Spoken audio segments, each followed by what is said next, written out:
Excusez-moi, j'ai glissé sur quelque chose rapidement tout à l'heure. C'est cet hôpital, je crois qu'il est à Brest, où visiblement il y a eu des réactions à AstraZeneca. On est quand même au cœur d'une institution de santé.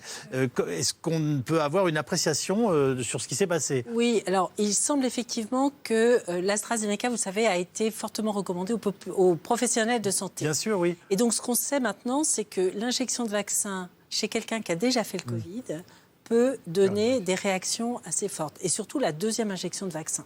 Et donc ce qu'on pense, c'est qu'il y a eu des infections infracliniques et même avec des tests, l'absence d'anticorps. Enfin, on faisait un test pour savoir si ces sujets avaient des anticorps, ils n'en avaient pas. Ça n'exclut pas qu'ils aient fait un Covid, malheureusement, avant.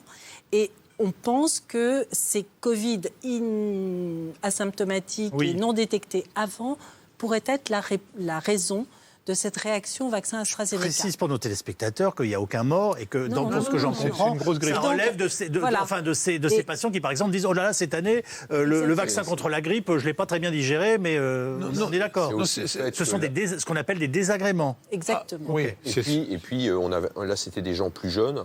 Et les vaccins sont souvent un peu plus réactogènes chez les gens jeunes que chez les personnes âgées. Les personnes âgées, on aimerait parfois que ce soit un peu plus réactogène, d'ailleurs. Excusez-moi, c'est lié tout simplement au fonctionnement de l'organisme qui est plus vif en fonction de l'âge. Le système immunitaire vieillit. Alors c'est vrai que c'est désagréable parce que c'est comme s'ils avaient eu la grippe. Hein. Il décrivait comme s'ils avaient la grippe. Oui, c'est ça, les symptômes. À ça. Il y avait donc deux solutions. La première solution, la première hypothèse, c'était est-ce que c'était pas un mauvais lot ? Ça, c'était la première chose qu'il fallait écarter. Parce que de temps en temps, ça a été écarté. Ça peut arriver. Donc la seule hypothèse, c'est que c'est des gens qui ont surréagi. C'est pour ça qu'on en revient toujours dire, si vous avez eu la Covid, on va vous donner qu'une seule dose de vaccin.